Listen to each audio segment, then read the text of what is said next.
राम राम राम हरे हरे, हरे कृष्ण कृष्ण कृष्ण हरे हरे, हरे राम राम राम हरे हरे, हरे कृष्ण कृष्ण कृष्ण हरे हरे, हरे राम राम राम हरे हरे, हरे कृष्ण कृष्ण कृष्ण हरे हरे। ब्रह्मानंदं परम सुखदं केवलं ज्ञानमूर्तिं द्वन्द्वातीतं गगनसदृशं तत्त्वमस्यादिलक्ष्यम् एकं नित्यं विमलम् अचलं सर्वदी साक्षिभूतं भावातीतं त्रिगुणरहितं सद्गुरुं तं नमामि। नमामि सद्गुरु शान्तं सच्चिदानन्दविग्रहं पूर्णब्रह्मपरानन्देशम् आनन्दीवल्लभं सद्गुरु सच्चिदानन्दं केवलं करुणाकरं ज्ञानयोगेश्वरं वन्दे ज्ञानदेवापुना पुनः। ओम नमो ज्ञानेश्वरा करुणाकरा दयाळा, तुमचा अनुग्रह लाधलो पावन झालो चराचरी, मी कळाकुसरी काहीच नेने बोलतो वचने अतिभाविका, एका जनार्दनी तुमचा दास त्याची आस्पुरवावी। संत श्रेष्ठ श्री ज्ञानेश्वर माऊली, जगद्गुरु श्री तुकाराम महाराज नाथ महाराज, सर्व संतांना वंदन करतो। परमपूज्य काकांना वंदन, परमपूज्य मंदाताईंना वंदन, आपण सर्वांना नमस्कार करतो, वंदन करतो आणि आजच्या चिंतनाला प्रारंभ करूया। काल आपण 82 नंबरची उभी तिसऱ्या अध्यायातली पाहत होतो।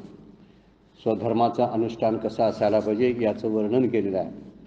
81 आणि 82 उभी आपण काल पाहिलेली होती। स्वधर्म जो बापा तोची नित्य यज्ञ जानपा, म्हणून वर्तता तेत पापा संचार नाही, हा निजधर्म जे सांडे आणि कुकर्मी रती घडे, तेची बंद पडे संसारिक।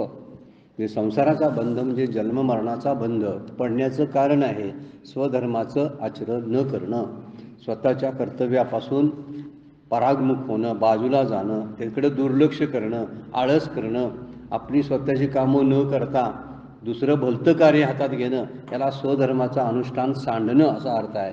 निज धर्म जे सांडे, जे कोणी हा स्वधर्माचा त्याग केला आणि कुकर्मी रती घडे, त्याचं पाप करण्याची प्रीती निर्माण होते आणि तेव्हाच जन्ममरणाचा बंध प्राप्त होतो। तैसे बंद पडे संसारिक, आणि ते संसारी होतात। आणि संसारी होतात याचा अर्थ शरीर धारण करतात, आणि शरीर धारण केल्यामुळं जन्ममरणाला सामोरे जावं लागतं त्यांना, असं वर्णन केलेलं आहे। त्यामुळे स्वधर्माचं वर्णन जो करतो त्याचा कर्माचा बंध शिल्लक राहत नाही, आणि शेवटी अंतकरणाची शुद्धीद्वारा तो ज्ञानयोगाच्या अधिकारी होतो, असं वर्णन मागच्या 2 उभ्यामधून आपण बघितलं होतं।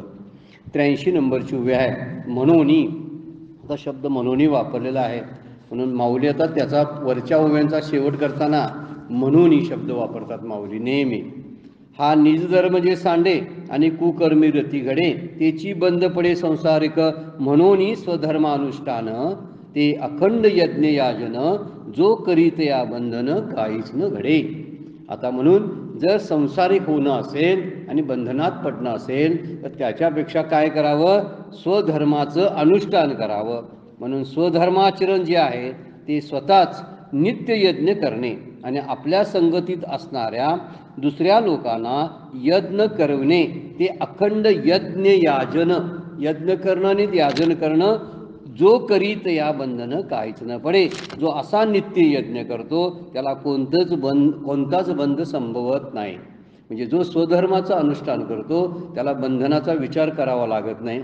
समोर असलेली कर्म करत राहणं, तीही कशी, 1-2-3 मुद्दे आपण सारखे विचारात घेतो। त्या ठिकाणी माझं म्हणून करायचं नाही, कर्तृत्वाचा अभिमान ठेवायचा नाही, म्हणजे अहंकार ठेवायचा नाही, आणि आसक्ती ठेवायची नाही, या अपेक्षा ठेवायची नाही। आसक्ती शब्दाचा अर्थ आहे अपेक्षा कुठल्या प्रकारची न ठेवता सहजपणाने कर्म करत राहणं, याला स्वधर्माचं अनुष्ठान म्हणतात। आणि जर असं स्वधर्माचं अनुष्ठान जर झालं तर ते ईश्वर प्रित्यर्थ कार्य होतं। 2 शब्द त्यामध्ये आहेत। अन्य कर्म एक शब्द वापरलेला आहे श्लोकामध्ये। अन्य कर्म याचा अर्थ आपण वरती बघितला, कुकर्म, जे पाप निर्माण करणारं कर्म आहे त्याला कुकर्म म्हटलेलं आहे।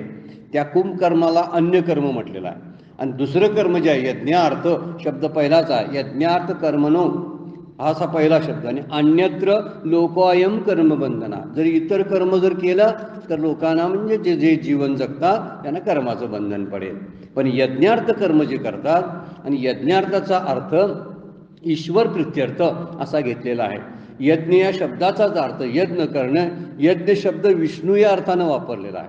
ह्या विष्णू या अर्थानं जर वापरला असेल तर त्याचा अर्थ ईश्वर प्रित्यर्थ जी कामं केली जातात, निष्काम पद्धतीने जी कामं केली जातात ती सगळी ईश्वर प्रित्यर्थ होतात. ईश्वराचं काम म्हणून एक, ईश्वराची सेवा म्हणून आणि ईश्वराला जे आवडतं तसं काम करणं, या 2-3 गोष्टीचा विचार करून कर्म करत राहणं. म्हणजे देवाला आवडणारी भक्ती आपण म्हणतो, म्हणजे देवाला आवडणारं कर्म जे आहे त्या सरळ कर्म कुसुमांची विरा. काल आपण ओवी माऊलींचीच घेतली होती.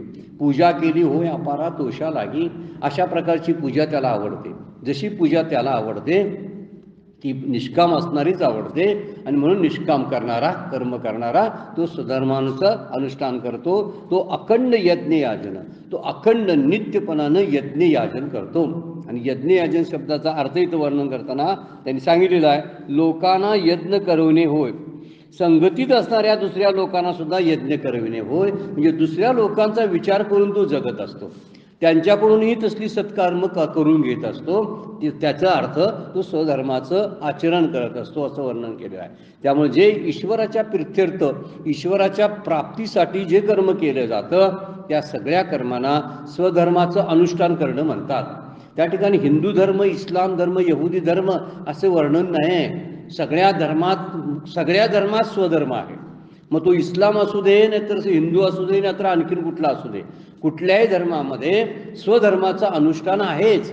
आणि स्वधर्माचं अनुष्ठान म्हणजे स्वतःच्या स्वभावानुसार अधिकारात बसलेली स्वकर्म जी आहेत ती अनासक्त, कुठल्याही प्रकारची आसक्ती न ठेवता कर्म करत राहणं, याला स्वधर्माचं अनुष्ठान करणं म्हणतात.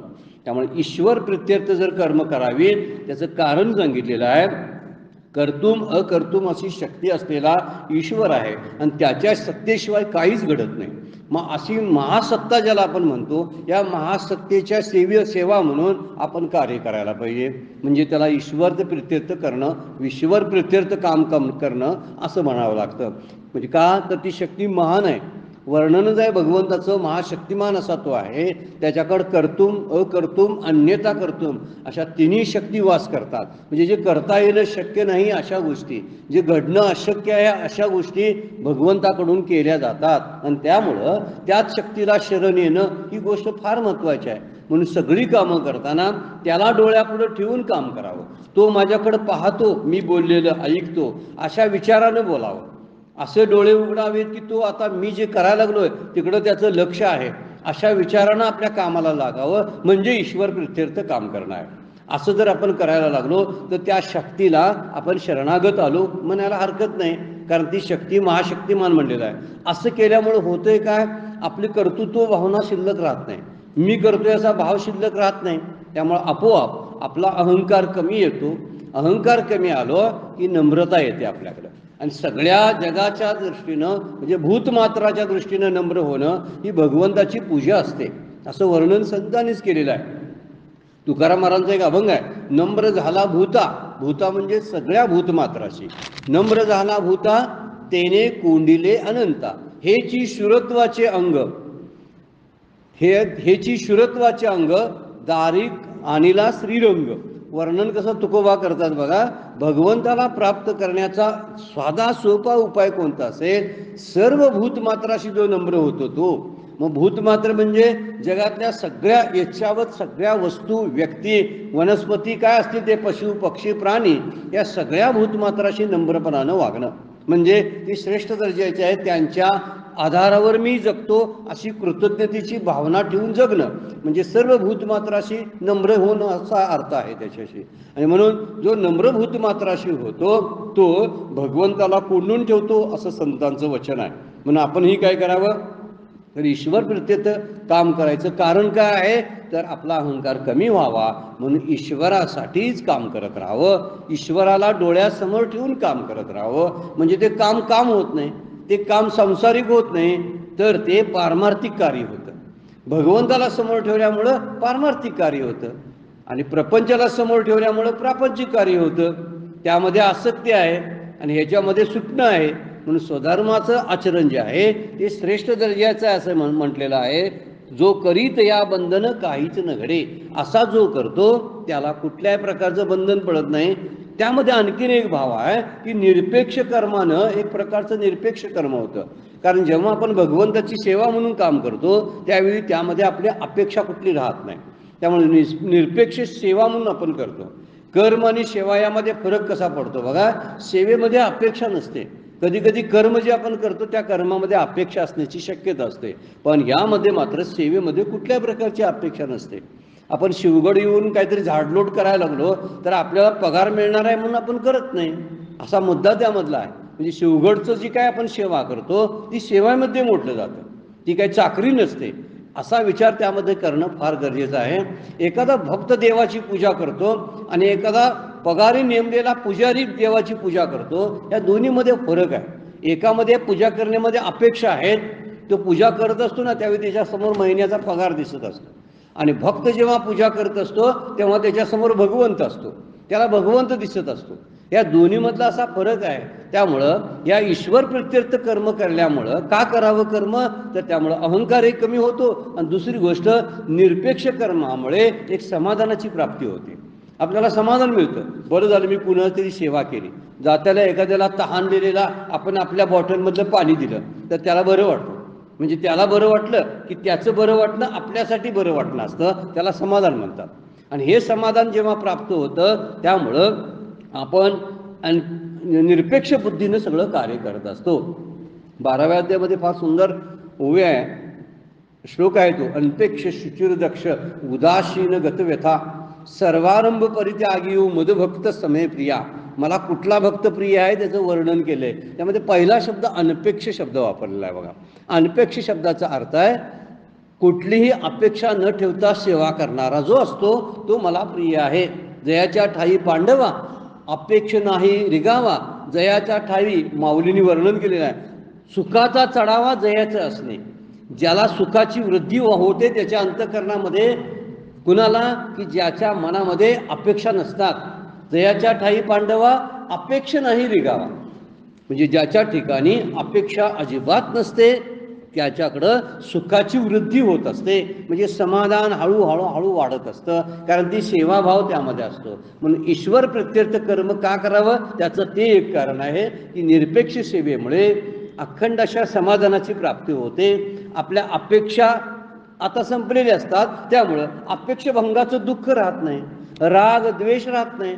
राग म्हणजे आसक्ती आणि द्वेष म्हणजे तिरस्कार, या दोन्ही भावना निघून जातात. कारण ईश्वरासाठी आपण काम करायला लागलेलो असतो. म्हणून यज्ञार्थ शब्द जो वापरला तो ईश्वरासाठी आहे. म्हणून इथं राग द्वेष अपेक्षाभंग किंवा वैफल्यग्रस्ता नैराश्य कुठलीही भावना शिल्लक राहत नाही. कारण माझं काम संपलं त्यामध्ये अपयश आलं असं तो म्हणत नाही, कारण यशासाठी त्यानं काम केलेलं नसतं, त्यामुळं अपयशाची भावना त्याला शिवत नाही. सुखासाठी करत नाही त्यामुळे दुःखाचा भाग येत नाही. मानासाठी करत नाही त्यामुळे अपमानाची त्याला तमा नसते. ह्या ज्या 2-3 गोष्टीचा विचार केला, मानासाठी काम केलं तर अपमान झालेल्याचं दुःख होतं बघा. सुखासाठी कार्य आपण जर करायला लागलो तर दुःख पदरात पडलं की दुःखामुळं सुद्धा आपल्याला त्याचा उद्वेग होतो. या सगळ्या गोष्टीचा विचार निरपेक्ष सेवेमध्ये मात्र निघून जातो. ईश्वर प्रत्यर्थ जर सेवा केली तर राग द्वेष किंवा अपेक्ष भंग वैफल्यग्रस्ता बरीचशी माणसं श्रीमंती होण्याच्या दृष्टीनं श्रीमंत बनण्यासाठी पछाडलेली असतात, पण अशा वेळी एखाद्या कुठल्या तरी व्यवसायामुळे फार मध्ये मोठा घाटा होतो, अशी माणसं आत्महत्येला प्रवृत्त होतात. याला कारण आहे फार मोठी अपेक्षा धरून तो प्रोजेक्ट हातात घेतलेला असतो, आणि ज्यावेळी त्याचा अपेक्षा भंग होतो त्यावेळी त्याला जगणं असह्य होतं. पण जिथं निष्काम कर्म सेवा चालू आहे, यज्ञ म्हणून कर्म करतो, यज्ञ म्हणून निष्काम कर्म करायला लागलेला आहे, तर त्याला कसलं दुःख होणार आहे? कारण त्याला काय काय प्राप्त करायचं नसतं ना, फळाची आसक्ती नसते मनामध्ये. त्यामुळे ईश्वर प्रत्यर्थ असतं. त्यामुळे चांगलं वाईट सुख दुःख ह्या गोष्टी त्याच्या आयुष्यात आल्या तर तो ईश्वराचा प्रसाद म्हणून स्वीकारतो. हे ईश्वराच्या सेवेतून मिळालेला मला प्रसाद आहे किंवा ईश्वराची इच्छा आहे. मागच्या एका चिंतनामध्ये आपण पाहिलेलं होतं की जेव्हा त्या आपल्या मंत्री कोण त्यांचं वाक्य आहे ते, जेव्हा त्या म्हणतात माझ्या आयुष्यामध्ये चांगले चांगले प्रसंग आले त्यावेळी मी समजलं, मला सुखाचे प्रसंग आले त्यावेळी तो ईश्वराचा प्रसाद आहे असं मी समजलं आणि त्याचा मी स्वीकार केला. आणि ज्या ज्यावेळी माझ्या आयुष्यामध्ये संकट आणि दुःख आली त्यावेळी ती ईश्वराची इच्छा आहे म्हणून मी ती इच्छा स्वीकारली. दोन्हीमध्ये दुःख नाही बघा. संकट आली की देवाची इच्छा समजायची आणि चांगले प्रसंग आले, आनंदही क्षण आपल्याला अनुभवता आले तर तो देवाचा प्रसाद समजायचा आणि ग्रहण करायचा. म्हणजे दोन्हीमध्ये ग्रहण करणं आहे आणि तक्रार नाही आहे. आणि जेव्हा अशी तक्रार कमी होते ना तेव्हा ते कर्म ईश्वर प्रित्यर्थ होतं. त्याला यज्ञ म्हटलेला आहे. हा यज्ञ असा आपल्याला नित्याचा करावा लागतो. म्हणून माऊली इथं काय म्हणतात बघा, जो करीत या तो अखंड यज्ञ याजन. अखंड म्हणजे ते आज करायचं आणि उद्या करायचं नाही असं नाही, रोज तो विचार आहे. आणि असा विचार रोज जो करतो त्याला कर्माचं बंधन काहीच न घडे. त्याच्यासाठी कर्माचं बंधनच शिल्लक राहत नाही. त्यामुळे अशी केलेली कर्म ही चित्तशुद्धीला कारणीभूत होतात. आणि चित्तशुद्धीतून हे काय होतं की कारण बनून, चित्तशुद्धी हे कारण बनून ते कशाला कारण बनतं, मोक्षाला कारण बनतं. मोक्षाचे अधिकारी आपण होतो. किती कर्मातून कसा मोक्ष आहे बघा, किती अवघड उलटं बोलणं वास्तविक आहे. वास्तविक हे कर्मातून मोक्ष म्हणणं सुद्धा सिद्धांताला बाधा आहे. पण सिद्धांताला बाधा जरी येत असली तरी सुद्धा कशी स्थिती आहे बघा, हा क्रमानं मिळलेला मोक्ष आहे. जरी तो कर्मातून नसेल तरी क्रमाक्रमानं मिळलेला आहे. आपण क्रमाक्रमानं पुढे जायला लागलो की हळूहळू मोक्षाचे अधिकारी बनतो असं वर्णन केलेलं आहे. म्हणून सगळी कर्मे जी आहेत ती ईश्वर प्रत्यर्थ व्हावीत. त्याला स्वधर्म अनुष्ठान म्हणतात किंवा स्वधर्माचं आचरण असा शब्द माऊलीने वापरलेला आहे. आणि अन्य कर्म जे आहेत ती आपल्याला संसाराच्याच दिशेने नेतात. म्हणजे जन्म आणि मृत्यूच्या दिशेने नेतात. जन्म झाला की मृत्यूच्या दिशेनं म्हणजे संसाराच्या दिशेने घेऊन जातात. जन्म मृत्यू फक्त संसारामध्ये आहेत, इतर नाही. इथं सुटणं आहे. आणि ही जी आहेत तर ही इतर कर्म जी अन्य कर्म आहे संसाराकडे घेऊन जातात. आणि हे स्वधर्माचं अनुष्ठान करणं हे मात्र आपल्याला मोकळं करतं, मुक्त व्हायला मदत करतं. आपला अहंकार, अपेक्षा, आसक्ती, माझेपण सगळं काढून टाकतं. कारण ते काम करत असताना माझं काय वाटत नाही. ते काम करत असताना मी करतोय असं वाटत नाही. ह्या कर्मातून असंच मिळायला पाहिजे असं वाटत नाही. आणि त्या काहीच वाटत नसल्यामुळं ते कर्म शुद्ध कर्मच होतं आणि आपलं अंतकरण शुद्ध करतं. याला स्वधर्माचं पालन म्हणतात. हे सगळ्यांसाठी गरजेचं आहे.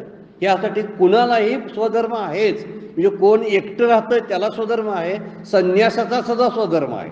म्हणजे प्रत्येकाला, म्हणजे संन्यास आश्रमात सुद्धा जो धर्म असतो पाळायचा त्याला स्वधर्म त्यालाही वाटायला आहेच.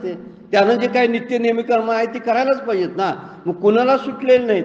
मग साधी गोष्ट परमपूज्य काका नेहमी म्हणतात बघा, हे प्रापंचिकांना काय आहे, दोन्ही दगडावर हात ठेवून जगता येतं. एखादा जरी दगड सुटला ना तर दुसऱ्या दगडाला पकडता येतं. एका बाजूला प्रपंचाचा दगड आहे आणि एका बाजूला हा परमार्थाचा आहे. पण दोन्ही असा समतोल वृत्ती ठेवून जगता आलं पाहिजे. मागच्या वेळा आपण विचार केला होता, दोन्हीवर पाय रोवून उभा राहता आलं पाहिजे. म्हणजे प्रपंच हा माझं साधन बनला पाहिजे, परमार्थ प्राप्तीचं, मोक्षाच्या प्राप्तीचं साधन बनला पाहिजे. त्याला शिडी बनवायची आणि वरती प्रवास करायचा आहे. पण आपण शिडी बनवत नाही, ते माझं स्वरूपच आहे असं समजलं प्रपंचाला. आणि स्वरूप समजल्यामुळं त्यात गुंतत आपण रोज जातो. गुंतल्यामुळं इकडनं जमतच नाही आणि दुसरीकडे जो ठेवलेला हात परमार्थावर असतो, पाय निसटून जातो ना. तो कळत नाही केव्हा आपण आपल्याकडून मोक्ष नावाचा जो शेवटचा पुरुषार्थ आहे तो निसटून गेला. फक्त कसं तरी धर्म अर्थ कामापर्यंतच आपली गाडी कशी तरी जाते, मोक्षापर्यंत जातच नाही. आणि त्यासाठी स्वधर्माचं आचरण कमी पडलं की असं होतं.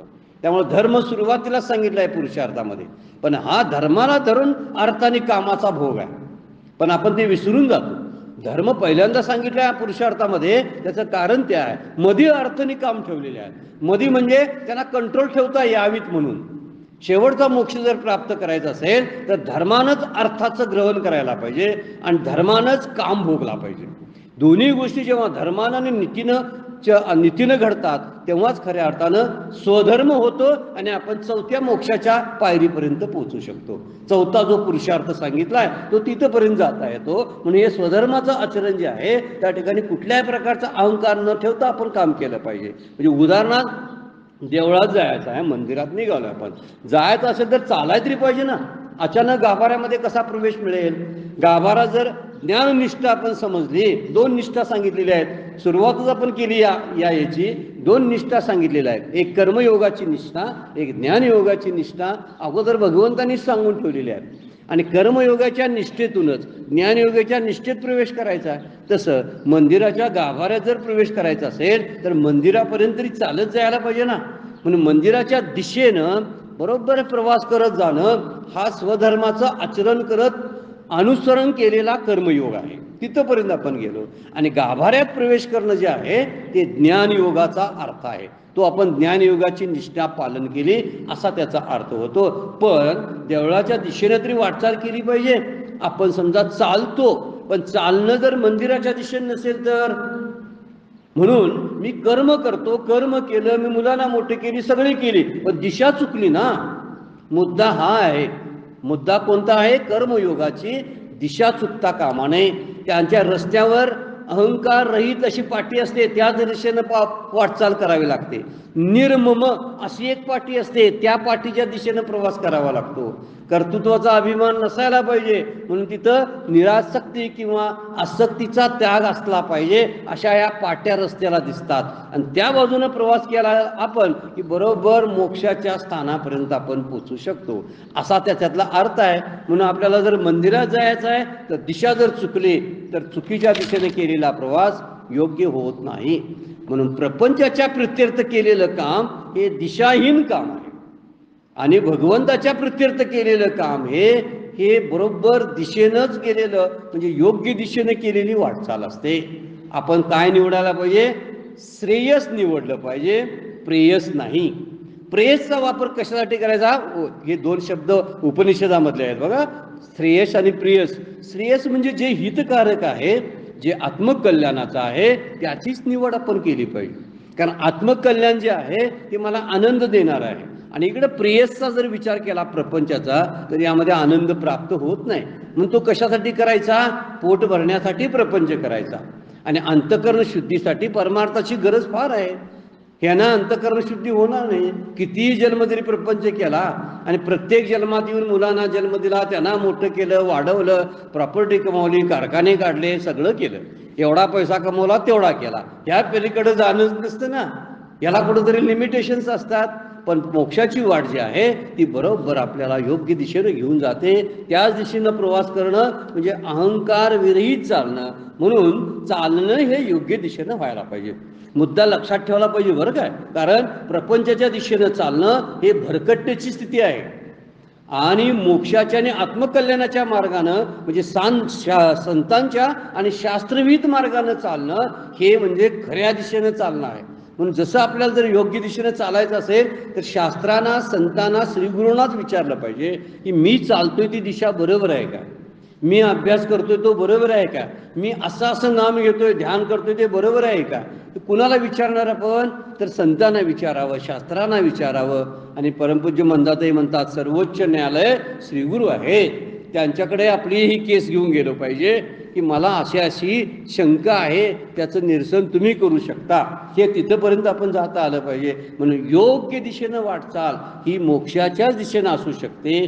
त्यामुळे स्वधर्माचं आचरण करणारी व्यक्ती रस्ता चुकत नाही हे सांगायचं आहे भगवंतांना, ज्ञानेश्वर माऊलींना यातून म्हणलेलं आहे. म्हणून त्या म्हणतात म्हणून स्वधर्मा अनुष्ठान ते अखंड यज्ञ याजन जो करीत या बंधन काहीच न पडे. अशा व्यक्तीला कसा भरकटेल तो? त्याला कर्माचं बंधन कसं लागू पडेल? कारण कर्माचं बंधन करणारे 2-3 घटक आहेत ते त्याने सोडलेले आहेत. अपेक्षा नाही, कामातली फळासक्ती नाही, दुसरं कर्तृत्वाचा अभिमान म्हणजे अहंकार नाही, आणि तिसरी त्या गोष्टीबद्दलची इच्छा किंवा कामना आसक्ती नाही आहे. या तिन्हीतून तो बाहेर गेल्यामुळं त्याला जे त्याच्याकडून जे होणारं काम हे स्वधर्माचं अनुष्ठान होत असतं. म्हणून इथं म्हणलेलं आहे की अहंकारानं केलेलं काम, आसक्तीनं केलेलं काम हे पुण्य काम ठरू शकत नाही किंवा ते मोक्षापर्यंत नेऊ शकत नाही हे सांगायचं आहे. धर्मराजानं म्हणजे युधिष्ठिरानं सुद्धा राजसूय यज्ञ केलेला होता बघा. आणि त्या राजसूय यज्ञामध्ये एक मुंगूस आलेलं होतं शेवटी संध्याकाळी. म्हणजे जेवढे अन्नाचं कण शीतं पडलेले आहेत ना, तर त्या शीतं जी पडलेली आहेत, मोठा राजसूय यज्ञ केलेला होता. आणि ह्या यज्ञ कशासाठी? पुण्यप्राप्तीसाठी केलेला मोठा यज्ञ होता. आणि त्या यज्ञामध्ये हजारो लाखो लोकांचा सहभाग होता. भगवान श्रीकृष्ण सुद्धा त्या यज्ञाला होते, त्या राजसूय यज्ञाला. आणि त्यामध्ये म्हणे संध्याकाळी रात्री शेवटी ज्यावेळी ती शीतं वगैरे पडलेली होती जेवलेल्या लोकांची, त्यावरती एक मुंगूस आलं होतं लोळायसाठी त्याच्यावरती. त्याचं अर्ध अंग अगोदर सोन्याचं होतं आणि अर्ध अंग सोन्याचं नव्हतं, आणि ते अर्ध अंग सोन्याचं व्हावं म्हणून ते तिथं लोळायला आलेलं होतं. कारण असा एखादा यज्ञ जर असेल की ज्यामध्ये अहंकार आणि आसक्ती न ठेवता जर यज्ञ झाला असेल तर तो यज्ञ फार मोठं पुण्याचं काम आहे आणि तिथंच त्या मुंगसाचं पूर्णत्व झालं असतं. पण तसं झालं नाही आणि त्या मुंगसानं शेवटी तक्रार केली. त्यावेळी धर्मराजाला समजलं माझ्या मनात थोडी का असना आसक्ती शिल्लक होती किंवा हा मोठा एवढा यज्ञ मी करतोय असा अहंकार होता, त्यामुळं खऱ्या अर्थानं तो यज्ञ सफलच झाला नाही. राजसूय यज्ञ अर्ध अंग सुद्धा त्याचं झालेलं होतं ना.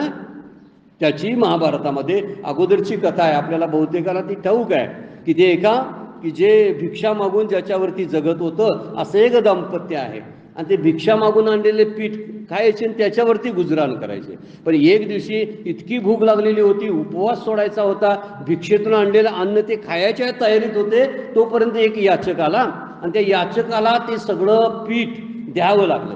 आणि ज्यावेळी पीठ दिलं ओतत होते त्याच्या झोळीमध्ये, त्यावेळी तिथे एक मुंगूस आलं आणि त्याच्या अंगावरती पिठाचे काही कण पडल्यामुळं त्या मुंगसाचं अर्ध अंग सोन्याचं झालं.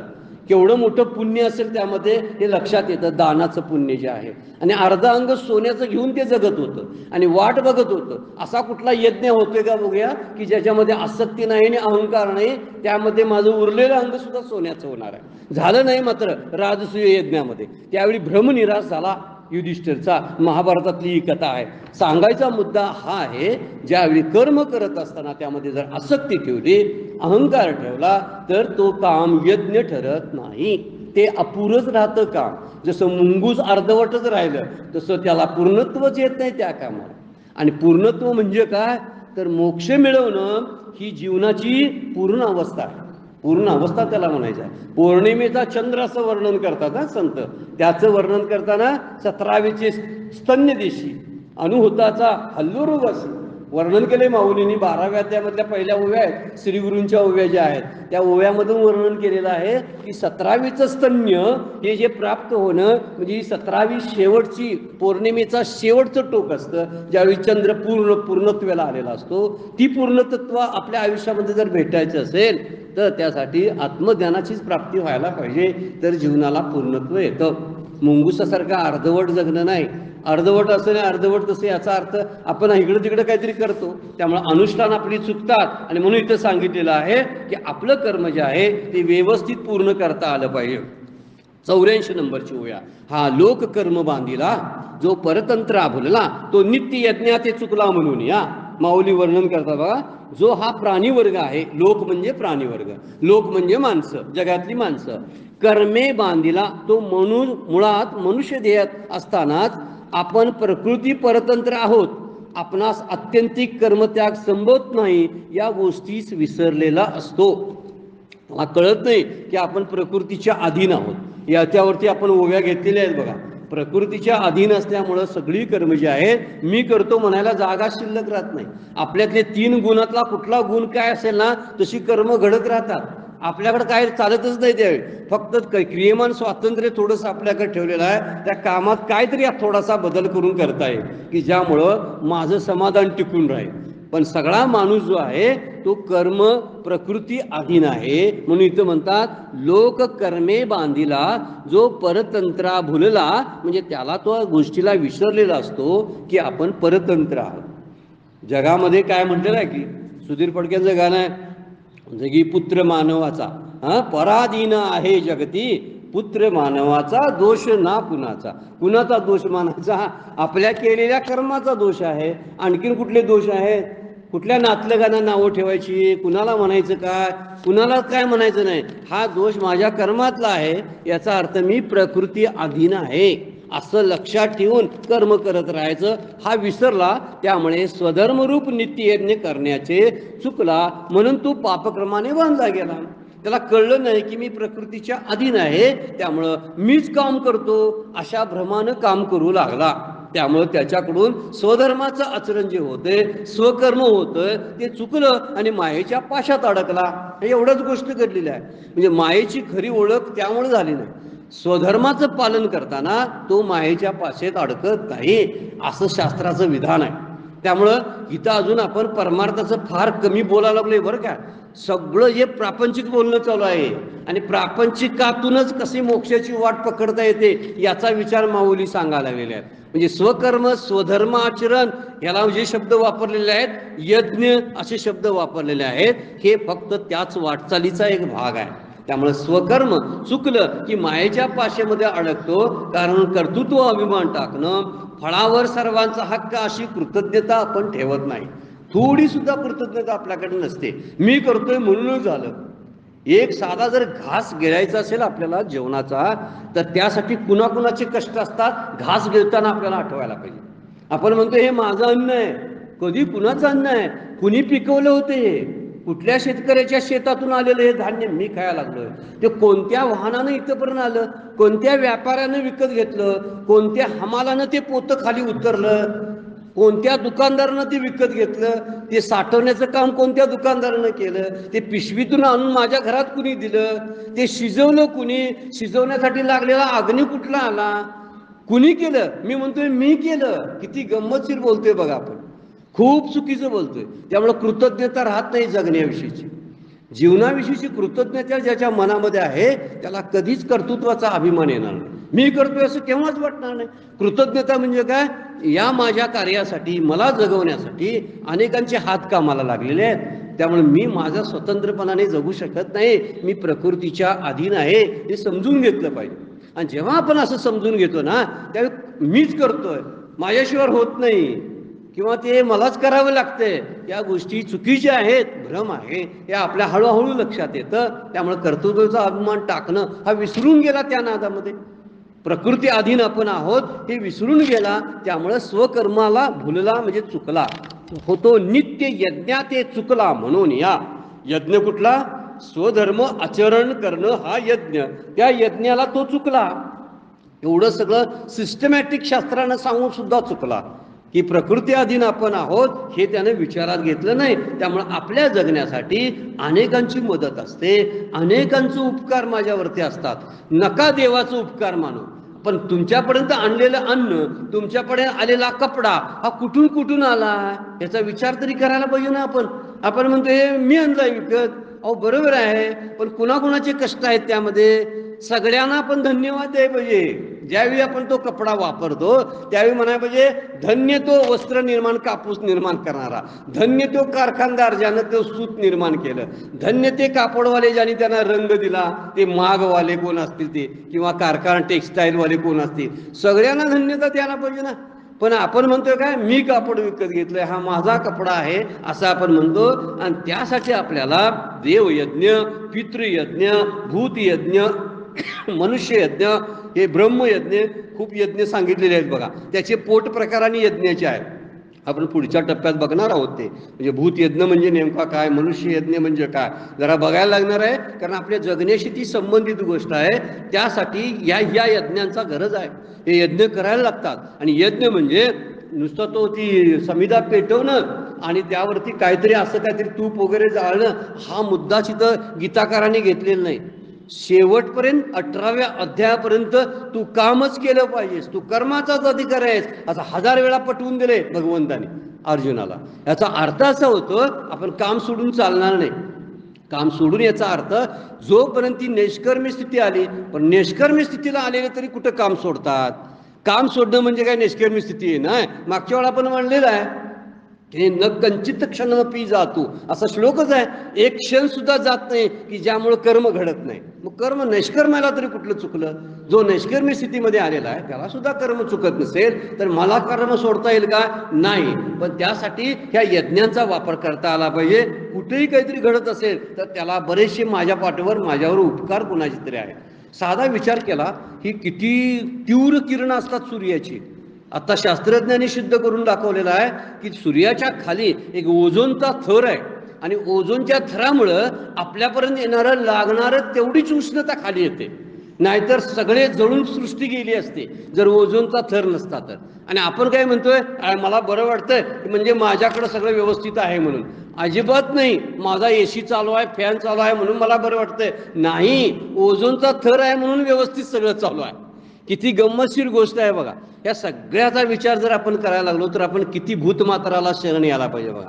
म्हणजे जो नम्र झाला भूता तेने कोंडिले अनंत, असं तुकाराम महाराज म्हणतात. त्याचं कारण ते आहे, ही विनयशीलता प्रत्येक भूतमात्राबद्दलची असली पाहिजे. नम्र व्हायला पाहिजे आपण सगळ्यांच्या ठिकाणी.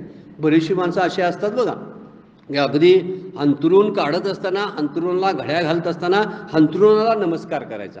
ज्या खुर्चीवर मी बसलो तर जाताना खुर्चीला नमस्कार, का बराच वेळ माझं ओझं तू सहन केलंस. कृतज्ञता आहे बघा, अंथरुणाविषयीची कृतज्ञता आहे. ज्याने पाणी पाजलं किंवा काहीतरी खायला दिलं त्याच्याबद्दलची कृतज्ञता व्यक्त करणं असतं. हे सगळं स्वधर्मामध्ये बसलं असतं.